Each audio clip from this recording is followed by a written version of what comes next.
Thank you for your patience. Since we have a little bit of a buffer at the beginning, it's a blessing to be able to get everything or in order, you know. Here we go. There we go. So now we've got this, and I'm actually gonna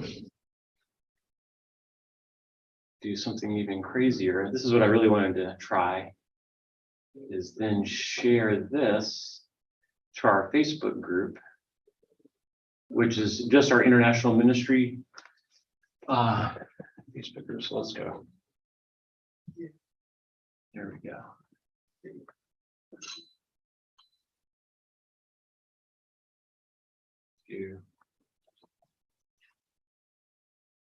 Hey, come on in. Hey, we haven't really started yet, but we'll get there soon. Let's see. I heard you have a very good international ministry here. Yeah, that's what I work with, just by the grace of God, and that's what we were able to. There we go. That's what we were able to. That's what we'll talk about today. Taking that, like, what were we going to do with it in the pandemic? Because everybody was in person, but then we couldn't come.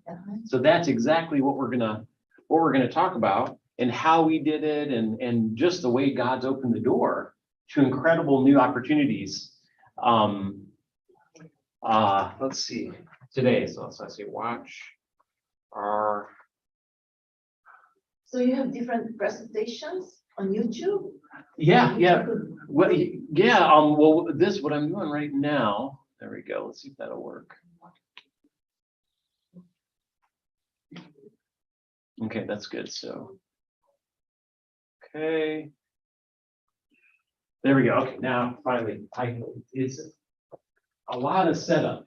You know what I mean? Like when you do stuff virtually, and you have to just think of all the different capacities. So now, without further ado, we are ready to roll. So let's begin. Should we begin with prayer? Okay. Right, that's always a good idea. So, dear Lord, we just praise you and thank you for bringing us here today. God, we thank you that you are sovereign. You're above all things, God. Your power is all-encompassing, and your presence is also all-encompassing with us now. And God, thank you for bringing us here together today. Thank you for giving us a mission to share your love and salvation with everyone we come in contact to around the world. God, we just pray that our words and our thoughts be pleasing in your sight today, and may we reflect our glory now and forevermore. And it's in Jesus' name we pray. Amen. Amen. Thank you, guys. So welcome. This is great. So since we have a small group, I like to do a little bit, more personal. So would you let me know who you are? What are your names? I'm Felicia Pan. We are from Glory of God Christian Fellowship. It's in Raleigh. Is it near Athens Drive? Yeah, that we're using their facility. Oh, good. I also, my other job, I work at Wake Tech, and I used to do ESL advising for the international students at Athens Drive at night for the adult ESL classes. Oh. So yeah.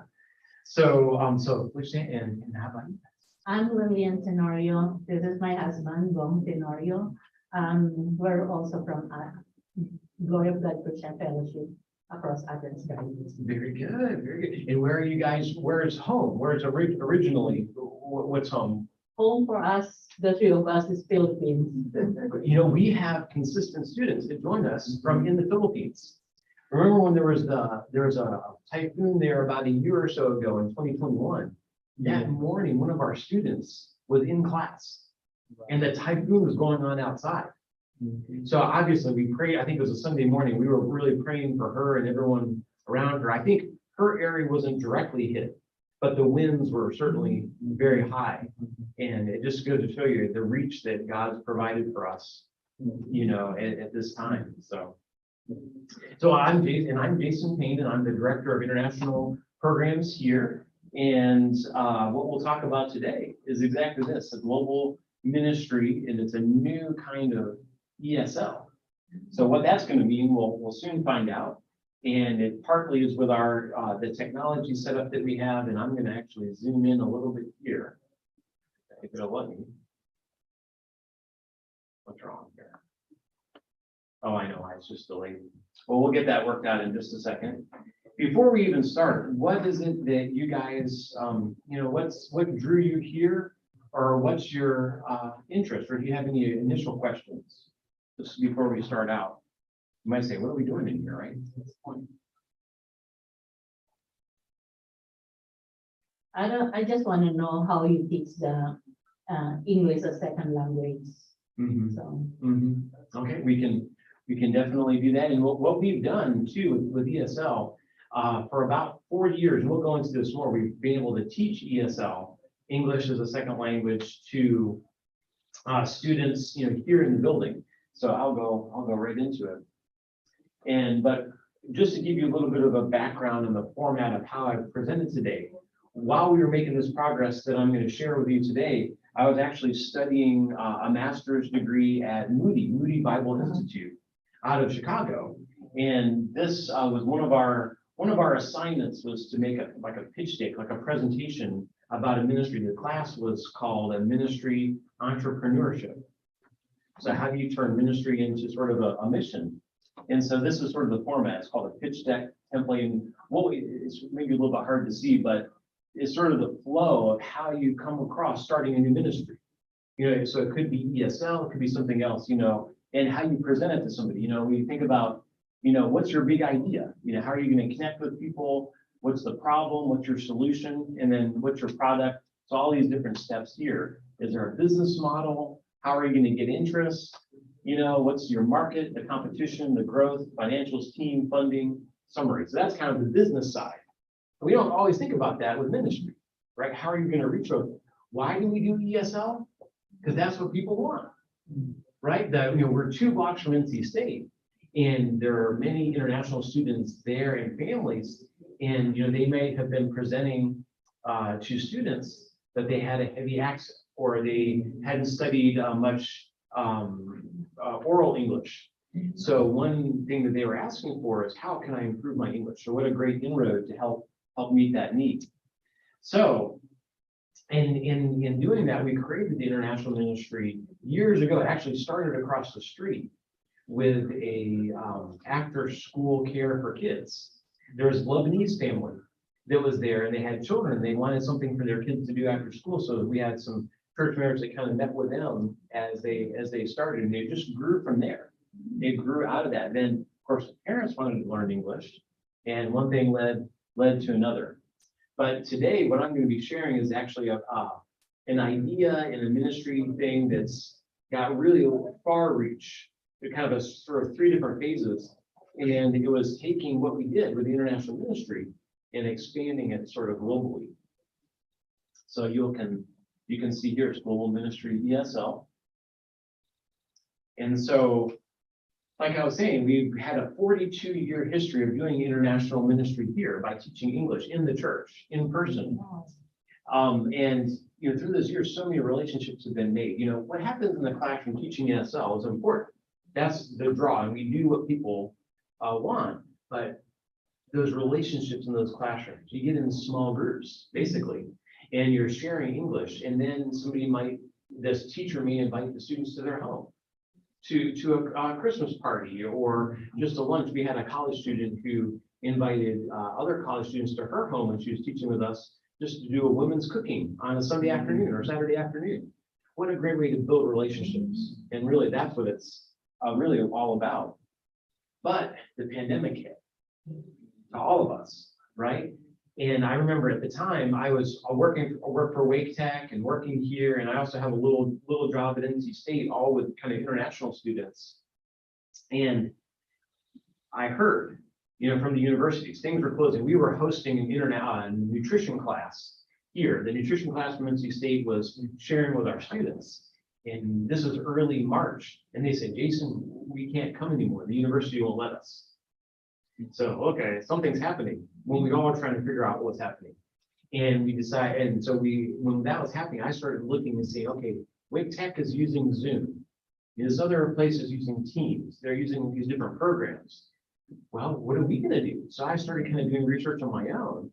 Then I got our teachers together, and they saw it happening.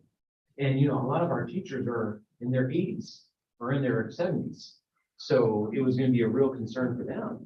And so we kind of asked, what do you want to do? you know? Now, previously, we always had students that would return home. Maybe they were here for a year as a visiting scholar, or they were here for a couple of years as a graduate student. Then they would have to go back to their country. We had one of our teachers who had already been using Skype to keep up with her student. And, you know, they would accept Christ here. Then they might go home and they wanted more discipleship, more Bible study. So she would keep that going. So she was really ahead of her time. Guess how old she is now?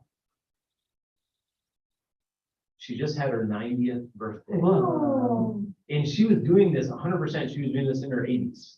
Oh. So she was really the forerunner of it. Can you imagine that? 80 years old, and she was using Skype to keep in touch with, you know, students who went home to China and different places just to continue that discipleship. Amazing. So anyway, so I asked these teachers, what are we going to do? And really, they didn't want to lose relationship with their students. So we said, okay, we've got to figure a way to do it. So of course we prayed and we said, God, what tools are available to do that? And as it says here, you know, we didn't want to have those lost relationships, you know, for, you know, the lost is the development, you know, lost in spiritual development, growth and discipleship. And then also the lost need Christ. I mean, this isn't our first rodeo. We know that. And that love that we have, it's not just for us, but it's the overflow of our heart.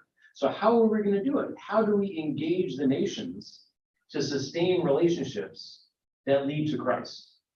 We've been doing it with ESL, but now the doors are closing, right? So what we were going to do. So we decided to use really technology as a bridge to continue those relationships. So, you know, nowadays it's very common. Oh, Zoom. Yeah, we know what Zoom is, right? But this was in 2020. And so virtual platforms are really the new preferred means for meetings, right? You know, we've probably all been on some type of virtual thing. If you're FaceTiming with your friends or in WhatsApp or, you know, whatever the case may be. As we already knew, access to mobile technology is already ubiquitous. It's everywhere, you know, and many people in Africa already have cell phones that can be connected with. They may not be able to travel outside of their country, but they've got a cell phone. However, what's the problem? You know, at the time, relationships were limited to physical proximity and to our classrooms. You know, our classrooms were built starting in ESL class. That was the draw, the gateway to relationships. Those doors were closing. What were we going to do? But now, thanks really to the pandemic, there's an opportunity to connect the classrooms to the students to sustain relationships that lead to Christ. And of course, we know from Matthew 28, you know, the Great Commission, we are still called to go therefore and make disciples of all nations. That, you know, pandemic can't stop that, right? Pandemic can't stop what God is doing. So we decided to go global with ESL. So what does that mean, right? It's sort of a new, I'm getting away from my notes, but that's okay. Also, just if I don't mention it later, this is a QR code, and you can actually see a presentation. You can see the whole PowerPoint and my previous narration of it on YouTube. So instead of printing more copies for everybody, you can just see it on YouTube, and I can either email it to you later, or you can follow the QR code on your phone to see it there. But that's what we decided to do to help connect the lost by going global with ESL. And so I just love to read this. You know, we face the dilemmas of disease, distance, but Almighty Creator God is gracious. He's sovereign. He's victoriously making a way for us to share salvation found in Christ in the midst of the pandemic and now beyond, right? So we looked at the tools. We looked at the opportunities, and we found out that we faced a pandemic, but we know God is sovereign. He's given us the way in Christ and a way to continue to fulfill his mission. And we can be part of the solution, fulfilling our calling, expanding from the traditional classroom to go global with ESL. And that's what we've done. And that's really the solution. So what we do, we let's see. We've always connected with students through the classroom. And what we decided to do, looking at the opportunities, was really to choose Zoom.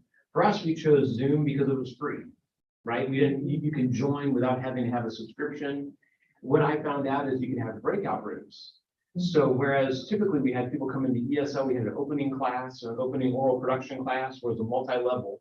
Then people broke out into ESL classes based on their English ability. And the teachers there would teach to that level of English ability, English as a second language lessons. In Zoom, you can have the breakout rooms.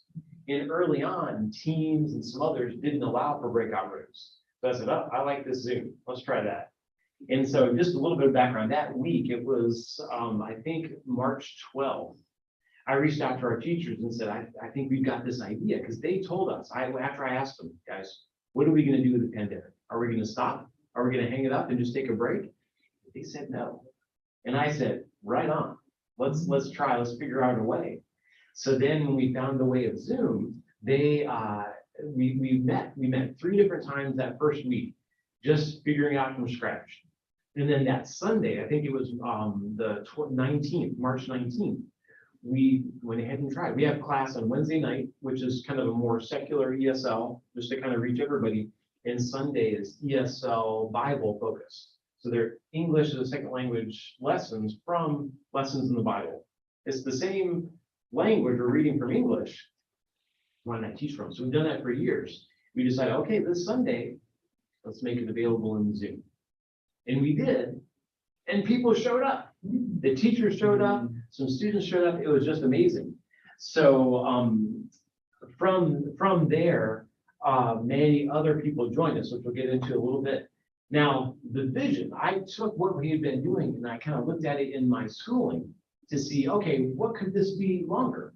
And what we decided is it's a new ESL, ESL, English as a second language. But what we're doing now is we're expanding, or no, rather, we're engaging a virtual platform. At the time it was Zoom, now it's hybrid. We're engaging a virtual platform to host online classes to sustain those relationships in English classes. We didn't want to lose them. We wanted to sustain them. We don't want to take a break from them. We're going to continue that discipleship that lead to Christ. In our secular classes, in our Sunday classes, the ultimate goal is to share the love of Christ through our abilities to teach English, through connections, going to the fair, going to Costco, learning about bulk, buying in bulk, all that type of stuff. Now, the bigger picture that I'm not going to go into so much in this presentation, just kind of a 3-phase process. First phase is let's get in the virtual, then let's get people back in the building.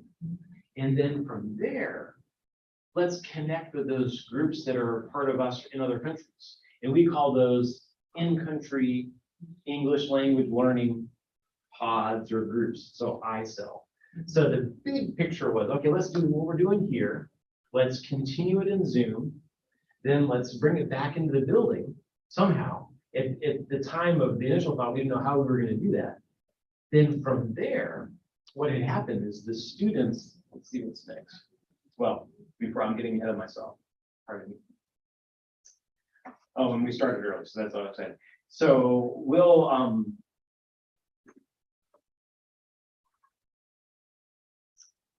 let's see. So before we go there, let me go to this. So what's our mission?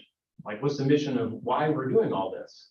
And truly, it's this: it's to bless others by engaging our virtual platform to sustain relationships through English classes with global students that lead to Christ. Now we weren't limited by a classroom because we were in Zoom. And what happened? Well, how we did it was we had been keeping sort of a database of our students in Google, like a Google document, since 2015. So in 2015, I changed our registration form to use Google Documents. So we kept everybody's email. So we had a list of 800 students to start with. So when we decided to do Zoom in the classroom, we reached out to those 800 students. We invited them. Then the teachers invited their individual classes and people showed up. And as time went by, what happened? Those folks began inviting others in their neighborhood, right? They said, oh, we've got a free English class. We're stuck inside on lockdown. Might as well come to class. And that's how we got some students in the Philippines to join us. We have one guy who's actually 16 years old, believe it or not. And he's been still joining us pretty consistently. Then there's a young woman that joined us, and I think overall we had about 4 or 5 people from in the Philippines joining us. Now, of course, Philippines maybe has some access to internet and technology. Maybe other countries not so much. Maybe that's why we had some from Philippines too. But it was really cool to have that connection. So the idea is people began adding others. So then I was thinking the big picture is here. We've got our students. We've got students that they're connecting with. Maybe if they have a group of 2 or 3 people, maybe I could connect them with a small group here at the church. Then maybe they could reach out to that people group in our area and kind of have a triangulation. You know, you've got our people in our classes with their friends in their country, with people at our church that are befriending people in the community. So we have sort of a global church right there. Now that phase isn't yet, that's the future, but that's the big picture where we're going. You can see that back here. That would be this last kind of phase. No, let me go this way. Now, as we're thinking about why we're doing this, who's our market? And I call it who's receiving the benefit of it. Like, what's the blessing? And really, we've got really 3. The students obviously are blessed. That's who we really focus on, right? That's who we're trying to connect with the first one, you know? Then our teachers obviously are blessed. They wanted to continue the relationship, right? And they were able to. So they're certainly blessed with it as well. Now, who are our students? You know, English language learners. Obviously, if somebody who comes to our class, they're wanting to learn English. You know, and some people say, hey, English is I already learned it in my country. It's already my first language. You know, I'm from India, I'm from Philippines. So this is very common where I know English already. But we have multi-levels. So we have an advanced level class where people can focus on pronunciation or polishing their pronunciation to really, or even idioms. Speaking like a North Carolina local. That's different maybe than if you learn from a British teacher, right? You have a different accent or a different, so you want to learn. We even have a class that every Wednesday night that focuses on local culture. You know, one of the lessons of the teacher, he talks about the Beltline.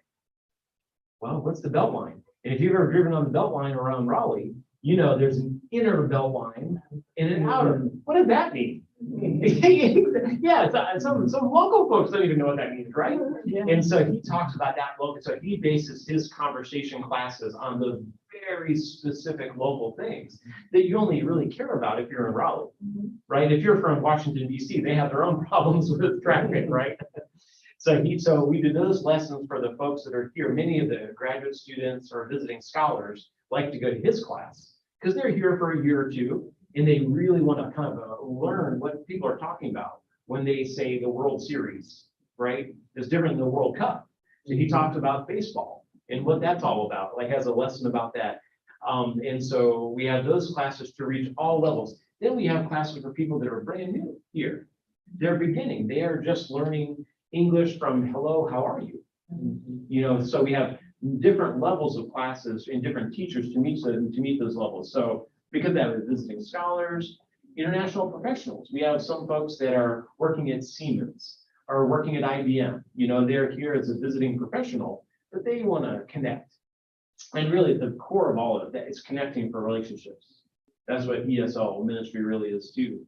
And we have, you know, I worked in refugee resettlement. You know, I said, now I work for Wake Tech as a side job as well. So that's sort of a way to reach people. I worked in refugee resettlement for about 10 years. So that's really close to my heart too, connecting with folks that are here really brand new and having to navigate a new world. Oh, this isn't in my notes, but one of my clients, I guess, way back when from refugees was from Burma, and he was living in the Thai-Burma border in one of the refugee camps, and he had a pretty good job. He was working for BBC as a photographer, but because of that, you know, he had to escape. So when he got here, and he lived in Thailand for quite a while and then was resettled over to Chapel Hill area. And I'll never forget what he told me. He said, Jason, I was in his apartment in Carborough, and he said, Jason, you know what USA means to us refugees? And I said, tell me, what does USA mean? He said, it means you start again. You start again. And, I tell you, I never will forget that story. I can see it as the clearest day. And that really is the truth. It's not fair and it's not right, because a life was already founded in doing very well. But then because of evil, really at the bottom line, evil in the world, and be it a governmental evil or a military junta or whatever it is, somebody's had to leave everything behind, except of course their soul and their heart and hopefully their family, but truly to start again on all the exterior things, so that's why I love what I do, because I constantly learning and constantly in awe and respect of people that know a lot more languages than I do, you know what I mean, and know a culture and know how to start again and know how to make those connections. So anyway, It feels me just like a give and take. You learn from them, you learn from you. it's a give and take. That's what's so great. It's never one way. That's exactly right. And that's the greatest thing about it. Whenever you're teaching with folks from around the world, I don't care what it is. If you're learning how to cook, if you're learning how to drive, if you're learning how to be an electrical engineer, you're going to learn from each other. And if you open up your heart and make that connection, then that overflow of the love of Christ that's in us can be shared. So anyway, so here, teachers, we have, previous students, missionaries, interns are all part of kind of the teaching group. And we have partners too, we're thankful to have a church where we can have our classes, to have this space. They used to be in a building across the parking lot. When I was young and involved in it, it was over there, it's kind of on the other side of the parking lot. But now God's opened up some doors and kind of let us have this space in this building. And now that building is actually gone. So it's just amazing how God grows and opens up his opportunities. So like you guys, a church is meeting in a school, right? Partnering with another, We're meeting at Athensburg Baptist Church. That's right. We're using their facility. near the school, Yeah. right. And so God is preparing you guys maybe one day to take your ministry so above and beyond to where God wants it to be, and it's just so exciting. And those global connections that are available through technology, through everything else, is really just led by God. He's making a way, and we just have to be responsive. We could have decided, well, let's take a break from ESL. Let's take a break from international ministry. The pandemic, everybody's telling us, stay inside and don't do anything. Okay.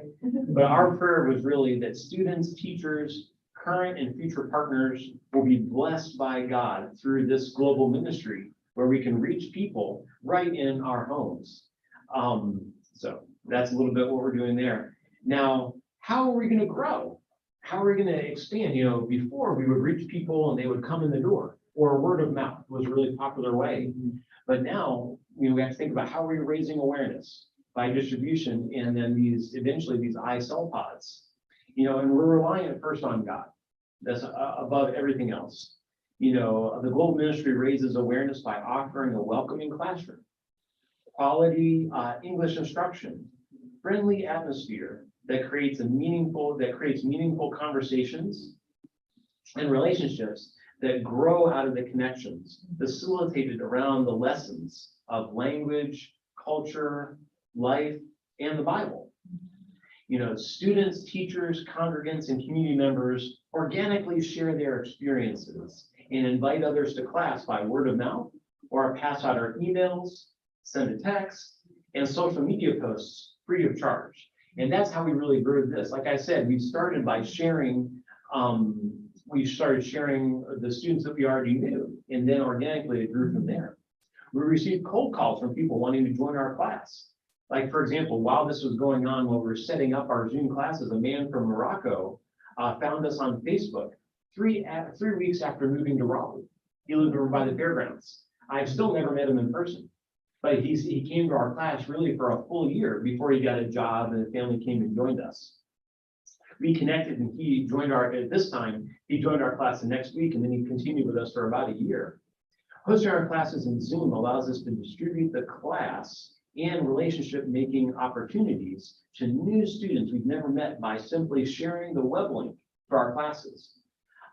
Through the internet, they can join us virtually from anywhere and share with their family and friends.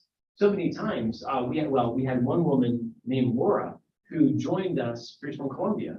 She was living in Raleigh when she found us in Zoom. Then she went back to Colombia. And I remember she was in our classes and her husband, who's a lawyer, was at the kitchen table too. And they were both joining us. Well, then when we were getting ready to open our hybrid classrooms, she contacted me the night before we had the first in-person training for that. She said, Jason, I'm back in Raleigh. And I said, don't tell anybody, but if you come tomorrow morning, you'll meet our teachers. So what a joyful surprise that was for our teachers. A student that met us first in Zoom in the US, continued with us in Colombia, and then met us in person. So it just shows how God works those connections. And that student continues to join us today. She's back in Colombia, but she just continues to join us through Zoom. So you just put the link on your Facebook? That's what I do. Yeah, so one reason I decided Zoom too is you can make the link, because the hardest thing about Zoom is there's all these numbers and letters. Well, there's a way. We have like a pro license. It's like $15 a month, and I actually got a discount to where it's like $100 a year. So it's kind of somewhat affordable. And I made the link shorter to make it. What I did was I made, to let you know the inside, a Google number. And so you can get text, you can make telephone calls to the Google number. And it was a 919 number. So what I did was I changed our Zoom link to be that telephone number. So it's 7 numbers. So much easier to remember than a big long string. So that's one thing I wanted to do with Zoom. As I was planning this, I wanted to make it something very accessible. That somebody in any country could just click on a link and join us immediately. So we use the same Zoom link for every class so that it's easier. So people don't have to remember a new link, what time it is. All they have to know is the time, which is a whole other issue with time zones. But just know the time and click on it and they'll come right into our class. So good question. Thank you. Yeah, no, that is really this little bit here. All right. And so that's how we're doing. What does this say here? So raising awareness. So outreach based on the contacts we had, email, every week I post an update to Facebook, to WhatsApp, and to Instagram with our link. I make like a little picture with our link in it just to get the word out that way. And then of course, word of mouth. Somebody in another country takes that and then shares it. I have some Facebook groups that I'm part of. We have our own Facebook group where I post it every week. And in the US, the ask kid in the US, Facebook's kind of passe. It's an old news. Not overseas. People overseas, yeah, as you know, still are into Facebook. Whether that's good or bad, that's not for me to decide. But if it's it's like going to the marketplace. That's where you meet people. It happens to be our marketplace now is digital. In my classes, I took a lot of classes about the digital marketplace. How do you reset? And how is that any different from in Athens? That was a world marketplace, right? People came to it physically. Well, now we have means to do it virtually. So distribution. So we have online classes in Zoom with a shareable link. It's the same link here. We have a website, credential hosting. Then after every class, I take screenshots and give like a little summary as sort of a report. And then I share that on Facebook, with people's permission. If somebody doesn't want their picture, I take it off there, But I do I use it as a report, but also it's a blessing to the students because they love seeing the pictures of themselves in class. Hey, I was in the class, and then if I didn't tag them on it, they quickly tell me, hey, tag me on this. And I do, I love it. So then that's another way to kind of get the word out because then their friends see it and then they join us the next week. And then in the last phase of this is when we get groups overseas connect with groups here, we really have a church. There's little churches around the world that will be sharing by word of mouth and partnership with missionaries on site too. Let me keep going. Oh, we're doing pretty good. Now, how do we do, how is this affordable? Church plants, all churches have to think about finances. How are we going to fund something like this? Well, one thing that I studied in school was what they call as a like a low-cost differentiator. So what does that mean, right? So this is as I was studying in school, I learned that really what we were doing, the Global Ministry ESL achieves the competitive strategies holy grail of becoming a low-cost differentiator. So if you're curious about that, that is from Stephen Brexham. What is it called? This book was called "In Competition with Godless Hordes: Our Strategies for Approaches to More Appropriate for a Faithful Business." So this is talking about being a faithful business in sort of a secular marketplace. How do we reach God? How do we continue godly principles in the business marketplace? Anyway, for example, let me explain it. It's low cost, it's set apart, it's differentiated, and then there's many ways to raise funds or to fund it. It's low cost. We offer our classes for free, right? By the grace of God, our teachers offer their time for free.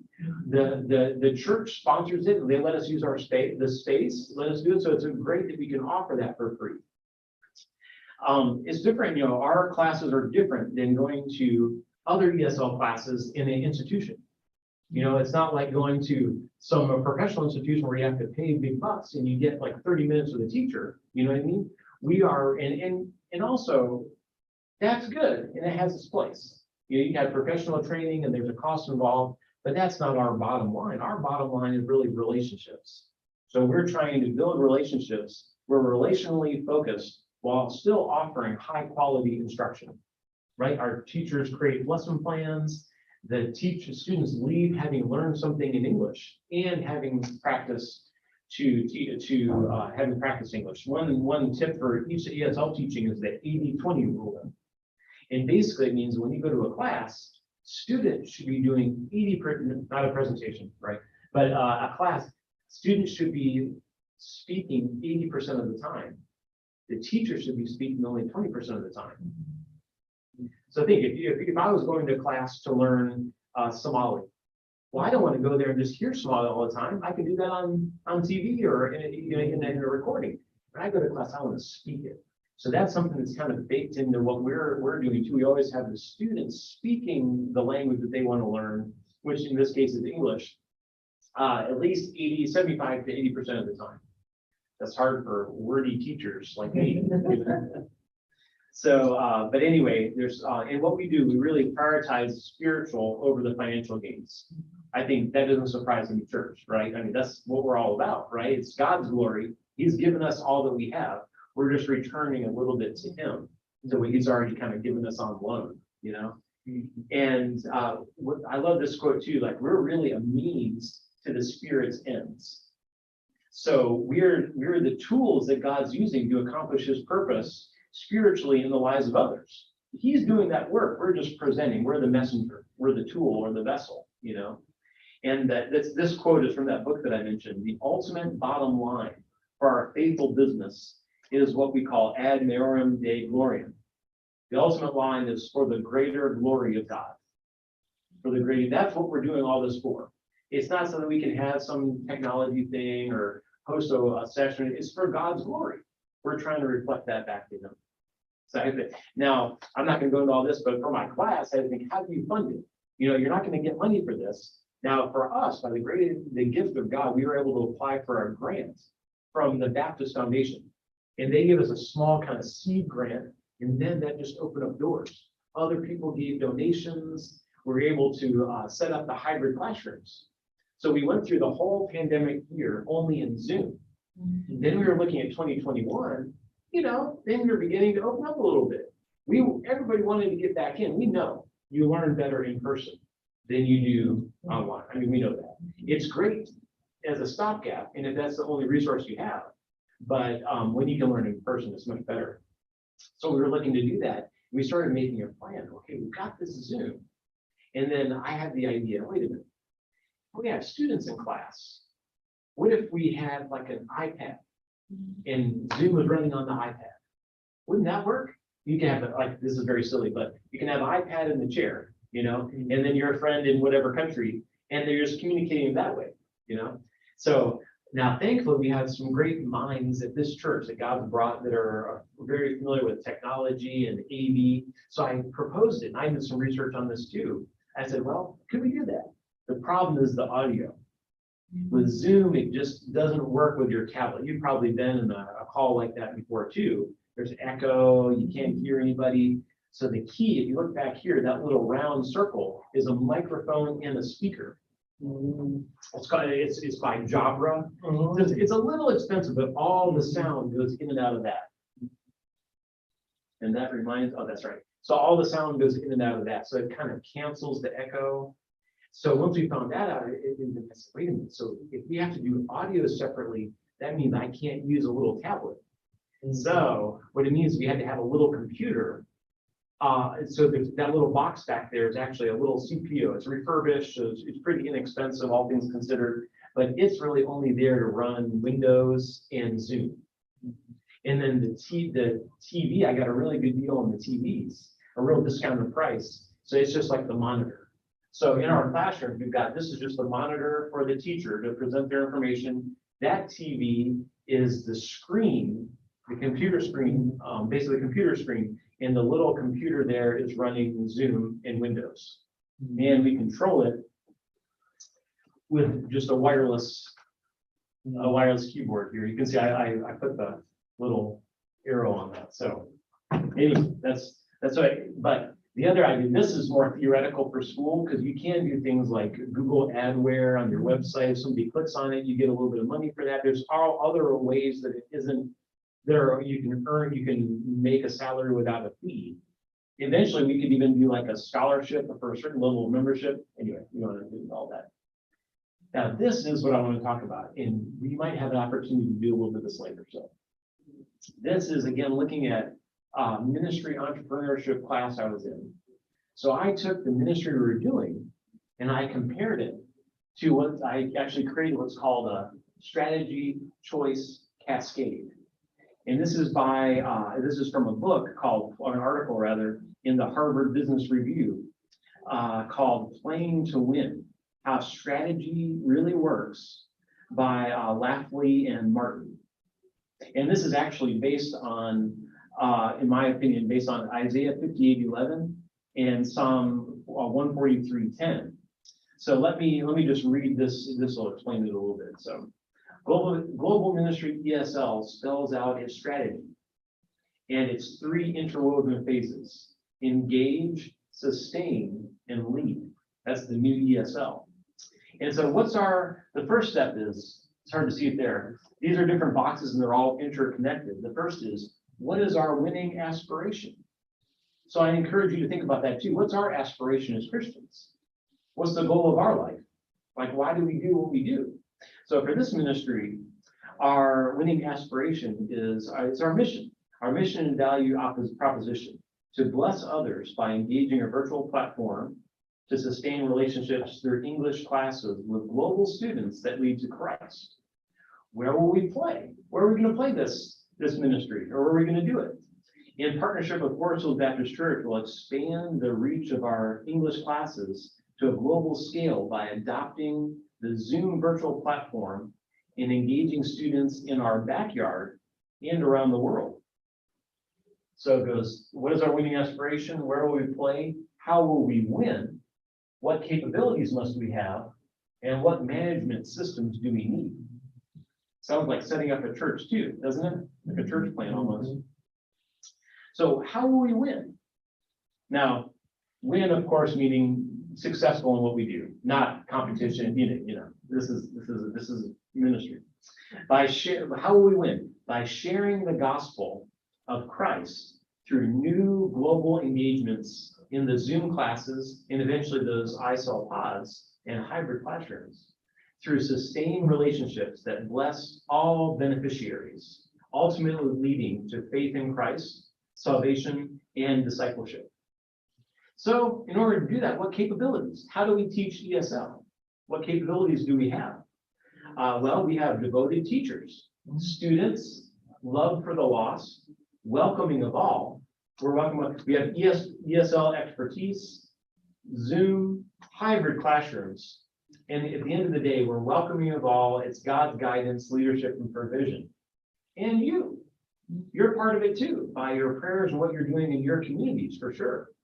What management systems? How are we going to organize this? You got to have the system, right? Customer relationship management system, international ministry leadership team, ESL training and student support, donations. There's a lot of different pieces. For what we do, we basically use social media and word of mouth. And we have a registration process for our students that now is in Google. We score or rate people's English proficiency for the classes. And for us, registration is really email. We make sure to get the student's name, home country, and email address. And then after class, I register them, which automatically tells the teacher who's in their class. And then I add them to our email list, and they get an email just welcoming them about what we have available to maintain that connection. Because if you don't have a connection, if you don't follow up throughout the week, you'll never have somebody come back. So I send emails. I send one email each week reminder for each class to all our students. And I encourage our teachers to do the same thing. Really, it's better for our teachers because then they have that personal one-on-one relationship. So there's a lot of stuff going on here, but basically what it is, this is our winning aspiration: gain, sustain, and lead to Christ. Where are we going to play? Forest Hills and Zoom and reaching the world. These are the people that we're going to do by engaging this, by sustaining, by leading the faith. What capabilities? Well, we have teachers, we have international connections, English language, and then obviously the technology really founded on Jesus' ministry and call to share the gospel. And the management systems, you have to organize it as well. Sorry, I'm going to speed up a little bit here. Now, this is really what I'd love to share. This is an example of what happened just in 2020 while we were sharing this. While we were creating it, we were creating something new and doing it at the same time. So implementing and planning at the same moment. So let me get to that right page.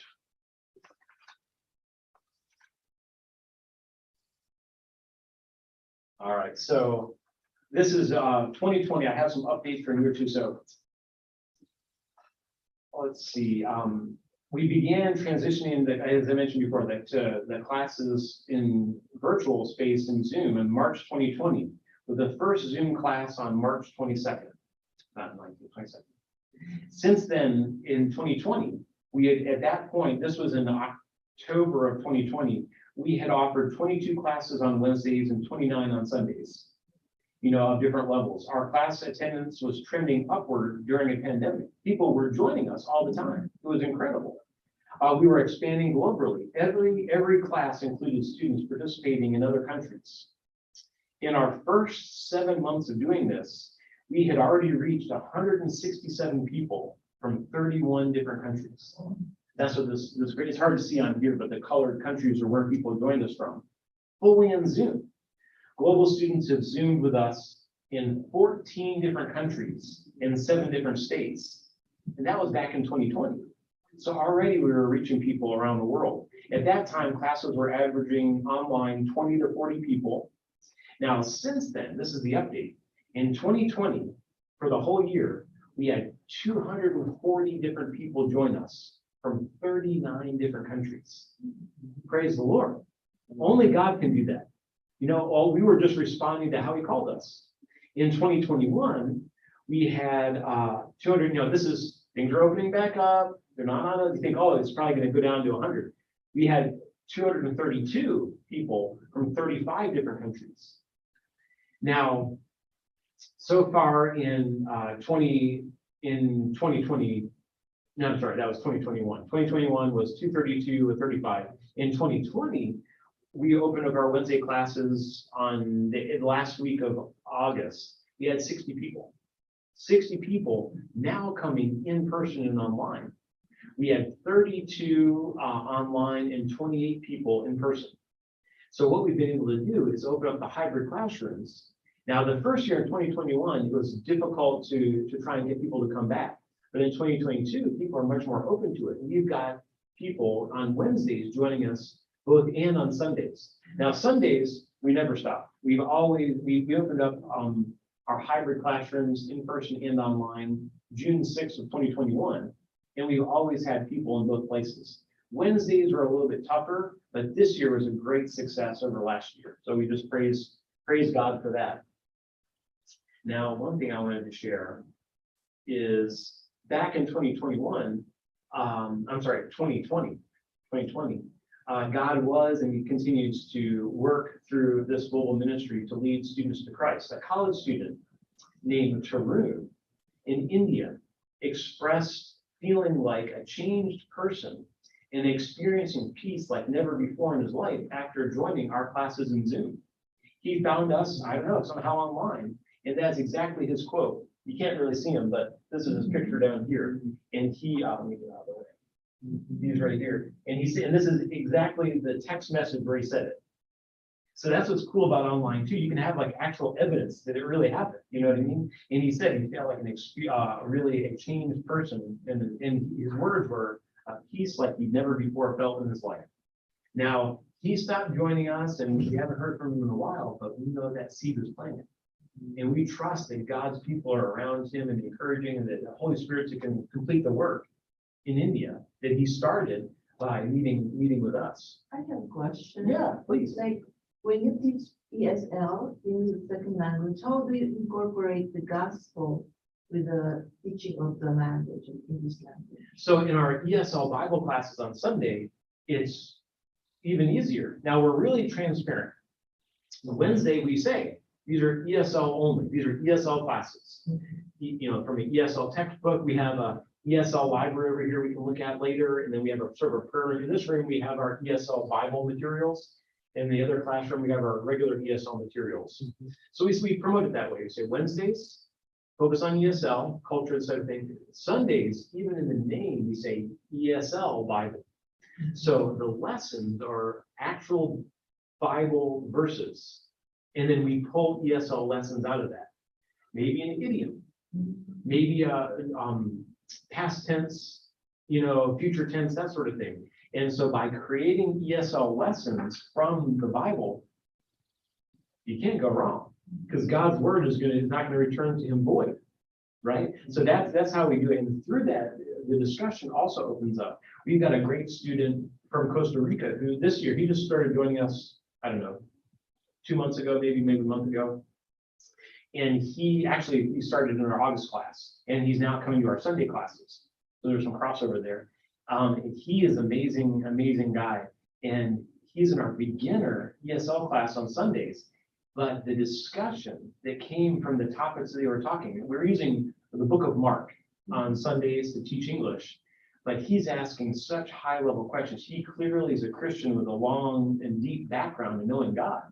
But it's so funny, the discussion questions he was asking really caused him to be moved to a higher level class. Because we have a beginner student from China who lives in Chapel Hill and joins us on Zoom, although she might be here this Sunday. Are you coming Sunday? I hope so. So her level isn't as high as him in either kind of realm. So that's how we do it, just by taking the Bible lesson, Bible verse, and turning it into an ESL lesson, because they're there, right? Even just the grammar, like this is a sentence. Let's look at the sentence structure. What are the focal words in that sentence? What's the subject? What's the verb? You can do it as technical as that. Or you could say, well, what does Jesus mean when he says that he's the bread of life? Well, what's bread? Well, what is that? Well, that's a very high level. That wouldn't be a beginner class, right? So that's how we organize it. Because of course, idioms are going to be the highest level of English anyway, right? Because it's not only what the words say, but it has sort of like a local meaning or a deeper meaning. And one of our teachers for the first time is teaching the book of John. And imagine, how does the book of John begin? The word was God and the word was with God. Well, that's not an ESL beginner lesson, right? What is that word? I'm just trying to learn English, So, but she is our advanced teacher. So she is trying to take that and turn it in. She said at the point now, she's been an ESL teacher for 40, 50 years. She said this is the hardest lesson she's had to do, translating that. So there's easier lessons to do, certainly. Just just starting out following the walk of Jesus through the book of Mark. Mark was set in much more basic, a little bit shorter, more accessible language, and that's doable. One thing I used to do in the summer was have a global Bible study. And remember back when that Bible movie came out? There's a movie on TV and they took the words of the Bible and they acted them out, just as it was in the scripture. And I think it was like 10 movies that came out. Sometime at some point they came on Netflix. So what I did one summer, it was a little bit of a high reach, but every we met 10 times, and we watched each of those 2-hour movies. And then after that, we had a discussion about it. So even that's a way. Now, of course, you're going to go higher level. Now, I did subtitles in English. So folks that weren't as good as listening to English may be stronger in reading English, and they can still contribute. So there's a lot of ways to take the language, any language, and turn it into an ESL lesson. Did that sort of help answer your question? Our church, we have a lot of refugees around in the community. Oh, So yeah. how can we reach out to them? But how can we teach ESL to them? And I don't know how to promote it or what. How can we promote Oh, ESL if yeah. you want to start what? That's a great idea. And it goes actually with this next slide too, about who do you have in your congregation? Like what gifts do they have? Do they have a willingness? All we need is a willingness, and God will do the rest, you know? So I would say, get your team together, get some people that are interested. And then, how do you reach the refugees in your community? Yes, so. I think you're near an apartment complex where they have a lot of refugees that are living. Right. Well, have you visited? I'm sure you have. Yes. Right. We You went visited. around the vicinity and so there are lots of refugees. And we had an intern from a school in Atlanta last year, and she lives in Durham, and she's doing the school remotely. And she also lived near an apartment complex in Durham. She had the same idea. Well, at the time she was pregnant, and then she lived there, so she would walk around. Well, obviously, another pregnant woman automatically connected with her because they were in the same place in life. And this is a woman from another country, so then they had a connection. Then she decided she was going to start a walk around that neighborhood. And that lady joined her, and then other ladies joined her, and it became a walking group. So it's just kind of experiencing life, meeting a need. What do we do with our ESL classes? We meet a need. So maybe the need is not to learn English. Maybe they're getting that in school. But are the parents? Yeah. So then you can maybe reach out to the parents and then, talk with them and say, well, hey, do you want to come over for a meal, or do you want to have some activity? Maybe just being there in that neighborhood and seeing what their need is. Maybe there's something in the laundromat, or maybe there's like a cleanup day, or some type of service that you can provide in the community that can involve the people there. Maybe somebody's car is broken down, and you have somebody in your congregation that knows how to fix cars. Well, you could kind of coordinate an opportunity to do that. So it's just kind of looking, kind of assessing, seeing where the need is. And then also just trusting that a God thing will happen. By being present, sometimes God works it out for us and makes a way. To get a word about an ESL class, you got to have, somebody who's going to teach it, make sure they have their lesson plan, able to do that, and then getting the word out. And maybe just do a survey in the community. You could do a survey, or you could put a flyer up, put somebody's telephone number. We hand out a lot of different things. But I always have flyers. They have information about our classes. I can show you this. Here you go. And this is one that we made with, now this is a current one for our, they really changed a lot over the years. But this is a current one with our hybrid class. So you can see clearly it says the ESL 6:30 Wednesday, 9:30 a.m. And then now we have where we can go in person and online, and our classes meet at the same time, in person and online together. And then on the back, you can see there's a QR code, there's a website link, and then a contact. They can look at our website, they can call us. You might, you have to think, does somebody in your church feel comfortable putting their personal email on there? Or should it go through the church? So I would say if you're thinking about doing that, maybe just have a just initial planning meeting with interested people at your church and see what ideas they have to start kind of fleshing out how we're going to go through this. Remember those steps, what's the welcome? How are you going to welcome people? What problem do they have? How are you going to solve it? Then how are you going to follow up on it? How are you going to make sure that it's happening? So that's just the strategy. But then it's not only living in the strategy, it's getting out there and doing it. you know? So like I said, how we did it, we started with what God had given us. You know, a 42-year history of connection with people. And we had a database that I started back in 2015. And we started from there. So do you have one person in the community that's like that person of peace that you can connect with, that's willing to kind of come across the street to the church? That might be, you can say, hey, what is your neighbor need? What do you need? You know, do you need, you know, is the washing machine broken or whatever, you know, or is there, you know, do you need coin? You know, I don't know what it is, but find some way to make that initial connection. And that's what we've done here. You know, we've got Glenda Reese, who's an amazing ESL teacher.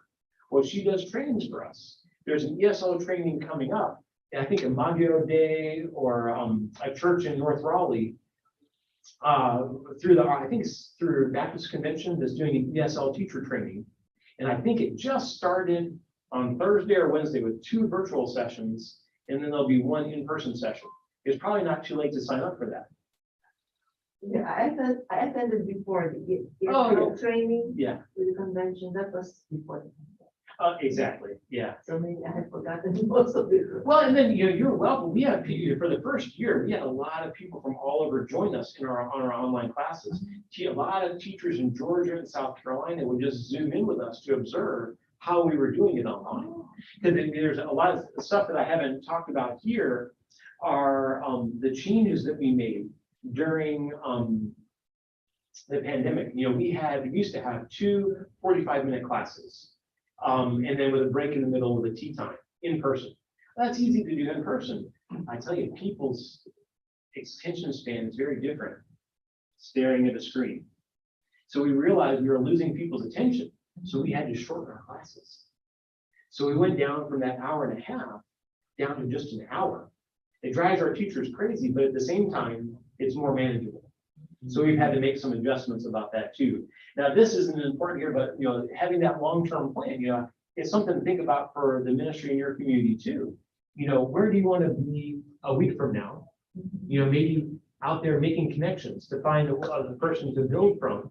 Well, then after a year, what do you want that ministry to look like? Do you want it to be a church ministry in that apartment complex? Do you want to see more people at the apartment complex come to your church? What is it? What is it that you're driving goal? And then like 5 years from 2 years, whatever it is, where do you hope that you are then? Like for us, we're hoping that, you know, this is a little bit outdated now, but that we have those groups, both locally and online, multiplying and creating their own groups to share the gospel where 2 or 3 are gathered together. He's there also. And it could be in person and online. So I think that your idea about connecting that is the same kind of thing about these pods, you know, is there one person that has an interest, or is there one person? Another question, is there anybody in your congregation that lives in that area? No, we come from different places, Wake Forest, Chapel Hill, Oh, Holy Springs, right. so it's hard. It's like us too, Forest Hill, the same way, yeah. Well, and that's the other thing. So, you know, years ago, we used to do an international fair at ES King Village, which is a couple miles, not even a mile, it's near NC State. You can go on the other side, near Western Boulevard. And so we had a relationship there. We would go in, we'd have like a bouncy house, face painting, hot dogs, whatever, just to reach. You know, have you thought about doing something to bless that apartment complex? We did that in the Michigan. Oh, you did? What'd you do there? That's great. Well, what we did is during Thanksgiving, Yeah. when we gave some gifts, you know, like Care just packages. care Perfect packages. idea. You know what I'm gonna do, guys? I'm gonna skip through all this stuff here and to get to this. Yeah. This, and I have some copies for you that we can work on right now. So how do we go through this with the ministry idea that you guys have? You obviously have a calling, right? You know God's prompting you to do something in your neighborhood, and you know it's needed. So how are you gonna do that? Let me go right back to where we can go. You remember that guy that I mentioned from Costa Rica? On October 3rd this year, he wrote a note to the teacher. And I just wanted to share this note. We'll keep him anonymous, but the note that he wrote.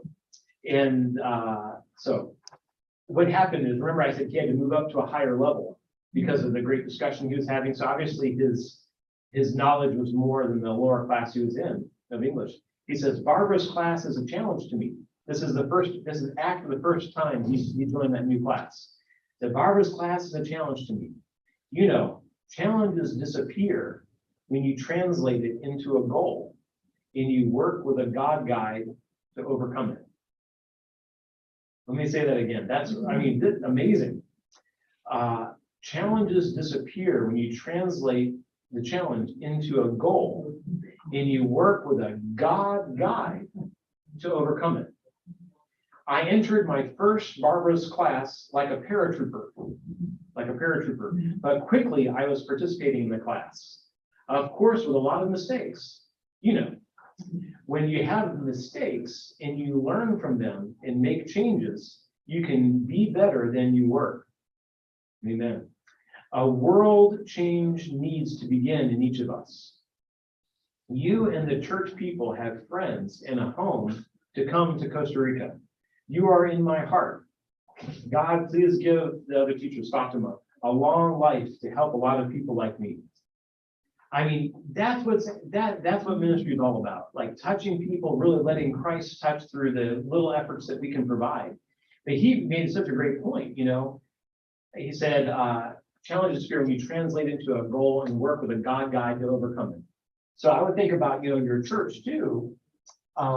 What's the challenge? You want to reach the neighborhood. Well, you know, God is guiding you. I mean, connecting with people is a way to do it. So I made some copies of this strategy choice code cascade. So I'll give you 3 and then you can pass it if I can. Pass it down. I've got a bunch of these. So please. And we'll look at this in the last 5 minutes or so as we kind of close up. And also on here, you'll see is that QR code. So you can watch this the original version of this presentation on YouTube and stop it and play. But anyway, the strategy choice cascade. So these are what you need to kind of have a ministry, basically. You know, what's your winning aspiration? Where will we play? How will we win? What capabilities must we have? What management systems? How are you going to organize it? So do you have any questions about, I know this is kind of conceptual, but before I ask you the next one, do you have any questions about this kind of a ladder or these steps?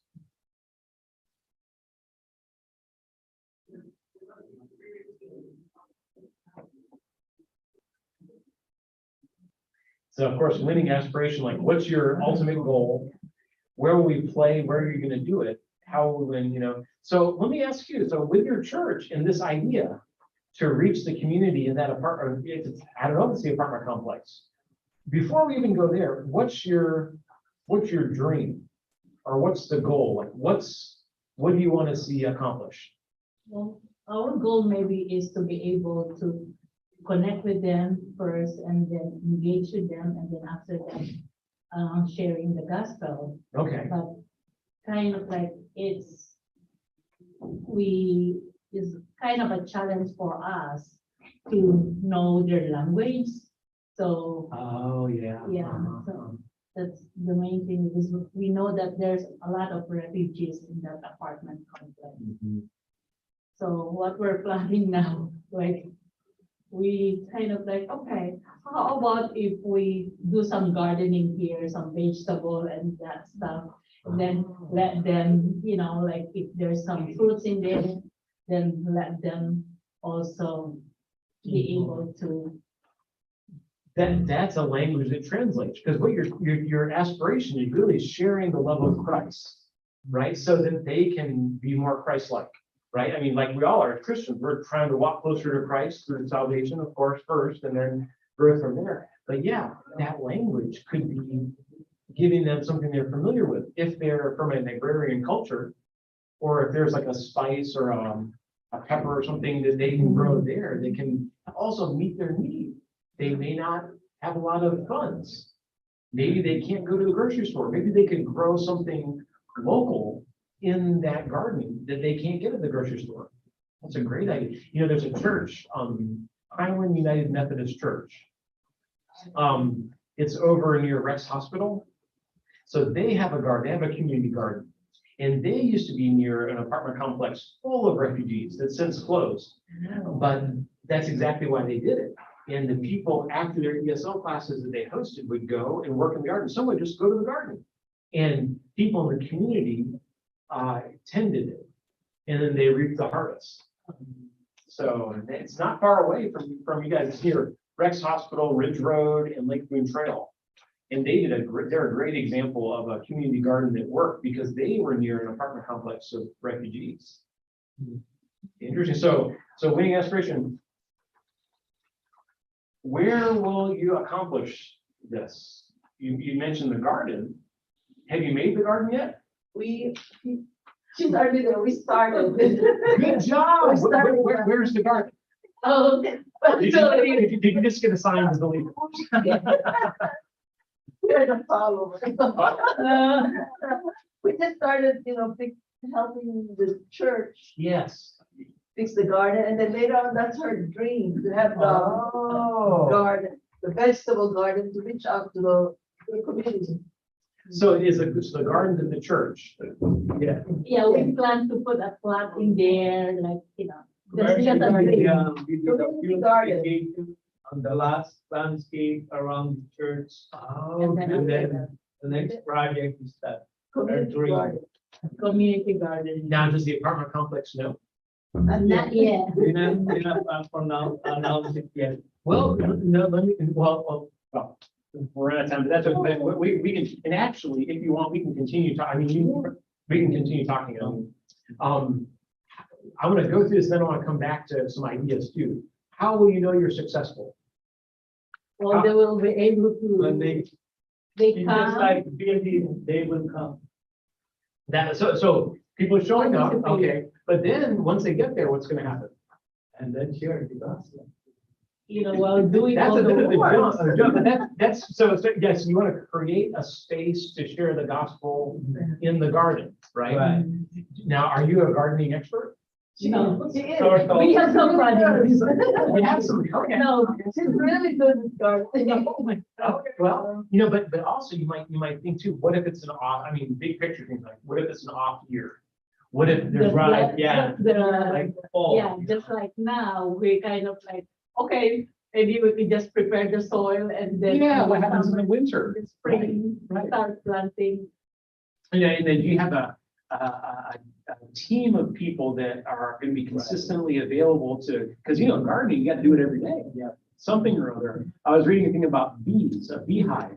And if you don't check a beehive every day, like apparently moths can get in it and other things and mites, they can Right. kill it. So, I would think, okay, I'm getting ahead of myself. Okay, so when people, for you, it's when people are there. It doesn't mean that gardening is going to happen. It just means that opportunity is there. That's good. Okay. What capabilities do you need? Knowledge about gardening. Well, and it's all connected. How are you going to win? Well, you got to have the right capabilities. That's why it's sort of all interconnected. So I've got an idea for that too. How are you going to organize it? How are you going to manage this ministry? We learned from. And I also well, yeah, get this is a start here, right? That's exactly right. the global thing. But like in your church, how are you gonna are you gonna have some people that are dedicated to this, that are willing to be long-term volunteers? Is it gonna be like a 1-month assignment? And then have you ever thought about getting people from the apartment to be involved in it on the team? Like the planning team?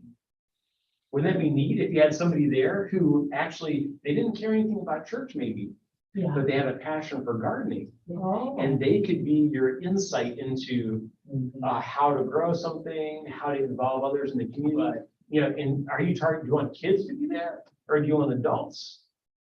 Or of course you want the whole family, but you might think about this being, maybe kids have a certain role, maybe adults have a different role. But a lot of things and have you talked to the property management company of the apartment yet? Now that's the way, so that's how refugees get there. I worked in refugee resettlement for 10 years and did everything. And I was mostly a job developer, but in order for refugees to go, they don't just go. You have to have a relationship with a property management company because refugees don't have money the same way we do. It comes through different channels. So I think, is that, is it a Abbott's or something? What's the name of that apartment complex? Smithfield. Smithfield, that's Yeah, right. something. I think, yes, Smithfield, I think, Smithfield Apartments or something like Yeah, that, something. yeah. So you might see who's the manager. It used to be, I think it used to be, is either Drucker and Falk, there's a hard company to work with, or Schrader Properties. Schrader's are really good. They have a good history of refugee resettlement. But what I would say is get your plan together. Say, hey, we've got an opportunity. We're neighbors. We're growing a garden. We want the apartment folks to be able to have a benefit from it too. So then, like, from them, their apartment's not going to care about relationships. What do they care about? What's their winning strategy? Money, Yeah. right? They want money. And so they don't care if the people there are happy, to be honest. They care that their apartments are full. Right. Now, of course, they're not going to tell you that, but we know Yeah. that's the way it is. And so you might think so. You might think about, so your winning strategy is relationships. Yeah, we know that. But if it's a garden, what's a garden going to produce? Food. Yeah, hopefully. Vegetable. So do you want people just to go pick off the trees anytime they want? Or do you want to organize a harvest time? Do you want to have them pick up only on Friday nights? Or what about Sundays before church? Or Wednesdays before, if you have Wednesday activities or something, if you could kind of coordinate it. Say, hey, come over, our weekly harvest is on Wednesday at 5 o'clock. Well, then, of course, are people available then? Maybe not. And then do you want to coordinate that with your church to where, oh, well, come on inside and get the basket. Go out and pick up your garden. Maybe in the basket, you put something in their language to invite them to church. I mean, there's a lot of different ways to go because you've got the resources. You've got the garden, you've got the team, you've got the people. It's just like this cascade thing. How is that all going to fit together? So this is a really good idea to do a garden there. But you want to think about, say, what's going to get the people to come? Nobody's going to say they're going for relationships. That's a side benefit. So what's going to get them to show up there? Probably free food, free vegetables. So then do you take this time to kind of plan with a goal of, well, I think we'll have some vegetables produced at this date in the calendar. And so let's get everything in order. Let's do it first. Let's lead it.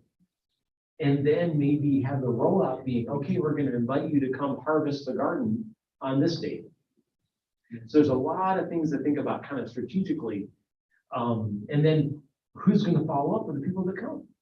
I mean, this is a huge, great ministry. You can be as big or as little as you want with it.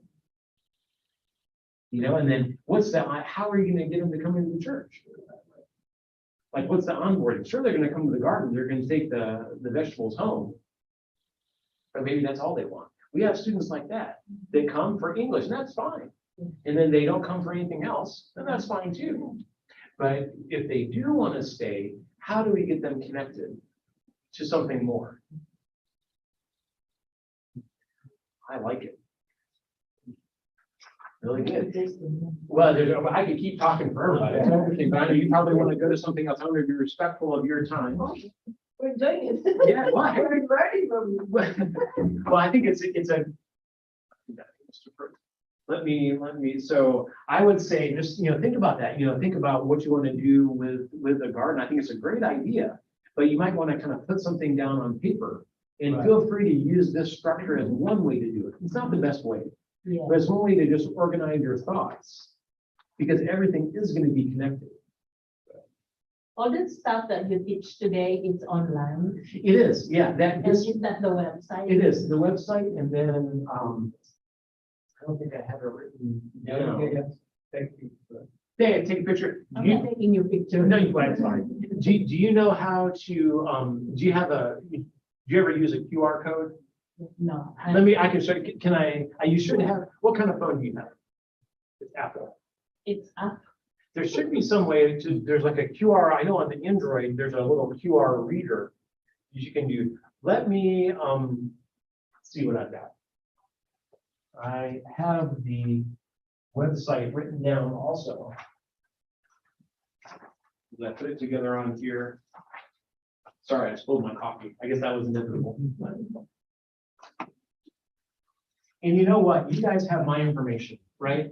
So I would say you can email me and I can send you the link as well, if that's easier. Yes, yeah. That will be fine too. I don't know if I can go back and show you the presentation. I don't think I have it. Sorry, I should have put it on that. I thought I put it on that paper. I guess I did. Sorry. Yeah, so the presentation will be, so when you see the presentation, it's geared much more as kind of like a potential partner, you know, not a workshop. So I kind of adapted it to more of a workshop, so it'll sound more like, hey, do you want to join this ministry idea, that type of thing, but it's the same, it's the same content. Good question, Yeah, guys. I'd like to learn how to start ESL by Zoom or in a church. Oh, yeah, yeah, I mean, I think, you know, by going to the ESL classes and getting trained in figuring out, How to start it. yeah, I mean, really, you just, a lot of students, what people really want is one-on-one, some people want one-on-one teaching or practice. So, you know, you could even put on, well, how would you do it? How have you tried to reach the apartment complex already? What have you done? What we did some caroling before the pandemic, then we gave out care packages. And then we would invite them to the children's Right. events, Mhm. like Easter and fall festival, but they don't come to the church. No, of course, right, right. They Well, won't come. and as you can imagine, people are coming from places where they have an idea of the church from media or whatever the case may be. And they may have had a bad experience with the church, right? Because maybe they're from a country where church is enforced upon them from the government, you know? So I think by showing like, you know, what is ESL? ESL is an act of love, right? By meeting in need. Like I said, it started with us across the street in like 1977 or 78, when there was a Lebanese family and our church went over just to kind of help the family that came in with their kids, take care of their kids so their kids could play. You know, maybe that's something to do. What is the neighborhood need? Now, people are busy. They've got jobs, they're going to and fro. English is a need, but how are you gonna do it? Would it be easier if they're not gonna come to the church? It goes back to the where will you play, right? If they're not gonna play at the church, yeah. And again, how do you get in with them? Maybe you're present over there, you know, and at times if people are present, make that connection with somebody. Maybe somebody says, I want to practice English, you know, then you start and then say, well, where can we do it? Ask them, right? A lot of times we come in and we say, well, let's do it this way. You know what I mean? And we didn't know when we were starting our classes in Zoom, we had to find something. So we said, let's try this Zoom. But it only worked if people showed up. And people connected and showed up. So we said, okay, it'll work here. So sometimes you have to try different things. Like the student was saying, you have to make mistakes before you really know where you're going to go. And that's so true. So if it didn't work at church, for now, that's fine. Well, also, are there English classes already happening in your neighborhood? Well, because it's close also to the high school at this right? So maybe, but we don't know. I don't know. They used to. They used to have Wake Tech would host ESL classes there at night for adults. But For adults. only for adults, yeah. Because the kids probably are getting some kind of English in school. Yeah, they speak Yeah, English. that's right. Or they already speak English, right? Now, so what other needs do they have? Obviously, the food. That could, maybe you could do, the gardening is one part of a bigger approach. You know, what other needs do they have there? How do you find out their needs? You have to tell us. Well, you have to tell me. Yeah. How long have you guys lived here? You weren't born here, right? Or were you? We're not born here. Okay, Maybe. I don't Yeah, know. we are Philippine born. right. So 1991. One. So when you first came, what did you need when you first came? Of course, appliances. Oh, Furniture. physical things. Right. Right. Well, what's different about somebody there? It's the same. Mhm. You know, so maybe that's an idea, you know, kind of go back Yeah. in your minds So when you were first here, how did you find your apartment or your house or whatever you moved into? Maybe you had family. Okay, that's easy. Some of these folks may have family here, some may not, so find that out. And some of them may have gotten their apartment through the refugee agency, which is possible. Well, but that funding is gonna stop. Where do they go when they move out? So that's what I would, if I were you, I would say, think back to 1991 or whatever it was. Or if you have some church members that are more recently arrived, might be different for them. It's a different world today, right? And then make a list and say, okay, maybe they can. The folks there may look at you and say, hey, Francis, welcome. Second session. Yeah. Oh, yeah. I decided to keep going for. So we have to. So we just have to go online and also email you? Yeah, absolutely, yeah. And your email address is? Sure, I should have, here, I'll write it up here. I'll actually come here, I'll put, you can take a picture of all this stuff too, in my email is Yeah, I mean,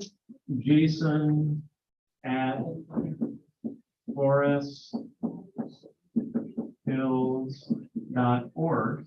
And I think that they didn't ask me to do a second session, but if somebody's interested, I'm not doing anything else, so I'm happy to do it. It's like Francis Kim. I'm sorry. That's a blast from the past. Francis Kim now lives in Los Angeles. yeah, Amazing. yeah. I don't know. Yeah, how about that? Old seminary. He sure did. He's trying to work in the church there, and he's still working for the same job, the Veterans Affairs or something. So Another. anyway, Yeah. thank you, Francis, for joining us. This is exciting. I spilled my coffee, so let me clean that up. Yes. I don't think We did. Yeah, thank you so much. Thank you so much. Enjoy your, well, thank you so much. Well, God is good. And we're not far, so I'd love to talk to you guys more about what you're doing. And, refugees are my heart too. So I'm more than happy, and I've been in that apartment complex to help people set up there. Oh. So if you want, let me know if I can get any help. Yeah. We're all about partnering, yeah. And ours is our classes. Anybody can join them. So like if you wanted to start getting a group together in our class, and then when you have a kind of a critical mass to move to your own space, then you can just transition that to your space. I mean, anything's possible. So we'll see. Okay. Thank you. Or- No, this is the pastor's wife. No, The pastor's wife. Oh, I know. Yeah. Right here, this is a better one. This is my card. I forgot to do that. No, you got it, but anyway. Give it to somebody else. Thank you.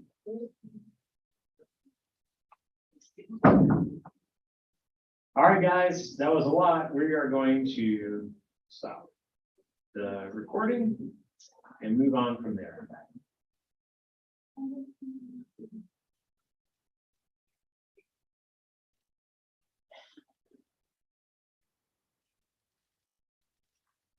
We're going to do that on this screen. Thank you, everybody. Thanks for joining us today.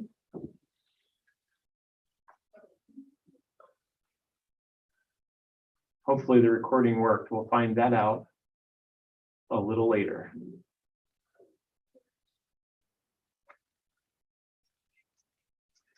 Okay, thank you, everybody, for being part of our presentation. We can